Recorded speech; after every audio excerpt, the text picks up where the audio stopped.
Sir Danam Nagender నేను party మారలేదు Congress MLA ఉన్నా వచ్చేటువంటి ఎలక్షన్ ఇక్కడ జిహెచ్ఎంసీ ఎలక్షన్ 300 డివిజన్లో ఎంఐఎంతో కలిసి పోటీ చేస్తామన్నారు. ముఖ్యమంత్రి ఏమో పార్టీకి సంబంధించి ఎక్కడ లేము అని అన్నారు. వాళ్ళు ఏ పార్టీలో బీఆర్ఎస్లో ఉన్నారు అంటారు. దానికి ఏం చెప్తారు మీరు దానం వ్యాఖ్యలకి?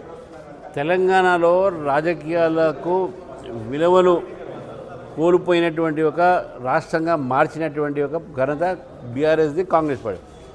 మొన్న రేవంత్ రెడ్డి గారు ఏమన్నారు, వాళ్ళు ఏ పార్టీలో ఉన్నారో బీఆర్ఎస్ పార్టీలో ఉన్నారో మళ్ళీ దేంట్లో నాకైతే తెలియదు, వాళ్ళు బీఆర్ఎస్ని గెలిచారు కదా అని చెప్పాడు. కొంతమంది మేము బీఆర్ఎస్లో లేవు కాంగ్రెస్లో చెప్తా ఉన్నారు. ఇప్పుడు ఉన్నటువంటి ఖైరతాబాద్ ఎమ్మెల్యే కూడా నేను కాంగ్రెస్లో చెప్తారు. గెలిచింది బీఆర్ఎస్ నుంచి, పోటీ చేసింది కాంగ్రెస్ నుంచి, మళ్ళీ నేను మాట్లాడితేనో కాంగ్రెస్ అంటారు, మళ్ళీ స్పీకర్ దగ్గర మేము బీఆర్ఎస్ అంటారు. ఇటువంటి అంటే విలువలు లేని ఒక రాజకీయాలు ఈరోజు తెలంగాణలో నడుస్తూ ఉన్నాయి.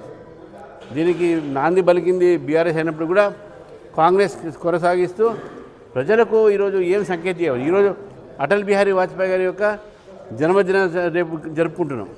మరి విలువలతో కూడా ఒక్క ఓటుతో ఓడిపోయిన అటల్ బిహారీ వాజ్పేయి ఎంత పెద్ద విలువలకు ఉన్న రాజకీయాలకు విలువలకు ఎంత మూల్యం ఇచ్చాడు, ఎంత బ్రహ్మాండమైనట్టుగా ఆ రోజు నాయకత్వం ఉండే నేతృత్వం ఉండే అన్ని రాజకీయ పార్టీలు అప్రిషియేట్ చేశారు. రాజకీయాలు కేవలం అధికారం కోసం కాదు, విలువలు కూడా రాబోయే తరానికి మనం విలువలు నేర్పాలి. డిఫెక్షన్ లా తెచ్చింది మీ పార్టీయే, డిఫెక్షన్ లా తెచ్చింది మీ యొక్క ప్రైమ్ మినిస్టరే. డిఫెక్షన్ లా మీద సవాళ్ళు చేస్తే దాన్ని చింపేది మన మీ నాయకుడు రాజీవ్ గాంధీ. డిఫెక్షన్ లా పెడతాడు, ఇంకేం చేస్తే విలువ దాన్ని చింపేస్తాడు.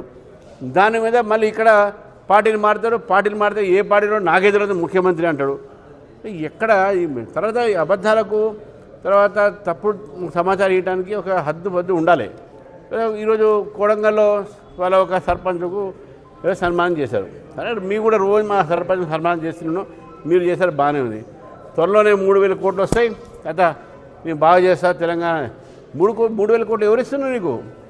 ఇచ్చేది కేంద్రము.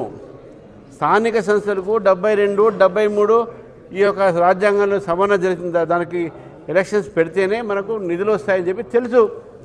ఎందుకు ఆలస్యం చేశారు?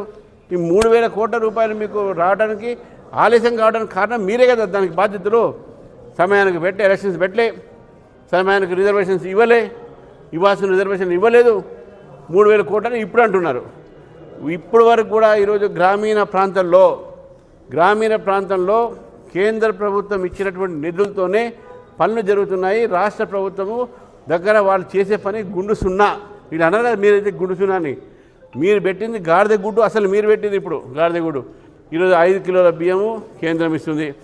ప్రధానమంత్రి గ్రామీణ సడక్ యోజనలో రోడ్లు కట్టేది మేము. మీకు గ్రామీణ ప్రాంతాల్లో రైతులకు ఎరువులు సబ్సిడీ ఇచ్చేది మేము, కేంద్రము. మీకు గ్రామీణ ప్రాంతంలో ప్రధానమంత్రి కిసాన్ సమ్మాన్ యోజన కింద రైతులకు వారికి ఒక ఏదైతే ఇన్వెస్ట్మెంట్ సపోర్ట్ ఉందో అది ఇచ్చేది 6,000 రూపాయలు, అది ఇచ్చేది కేంద్రము. మీరు ఇవ్వట్లేదు. రైతు బంద్ పెట్టినట్టు మీరు. ఇవన్నీ ఉన్నాయి కాబట్టి ఈరోజు మీరు మాట్లాడే మాటలు కొద్దిగా పరిపాలన మీద కొద్దిగా శ్రద్ధ పెట్టండి. రాజకీయాలు చాలా ఎక్కువైపోయినాయి. మీ యొక్క కొంతమంది మొన్న స్పీకర్ గారు వీరు అసలు మారలేదు పార్టీ, వాళ్ళు ఆ పార్టీలో ఉన్నారని చెప్తారు.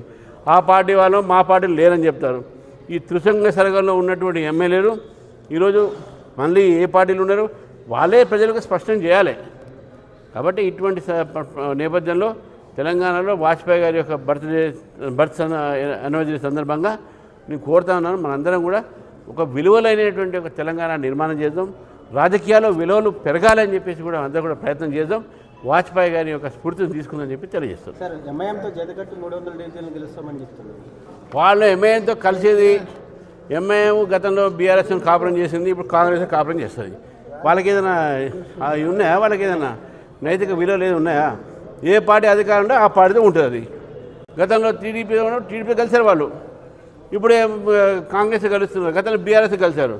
మన అప్పుడు కేసీఆర్ గారు మజ్లిస్ మన దోస్తే అని బాగా భాయ్ అని చెప్పి తిరిగింది ఇద్దరు.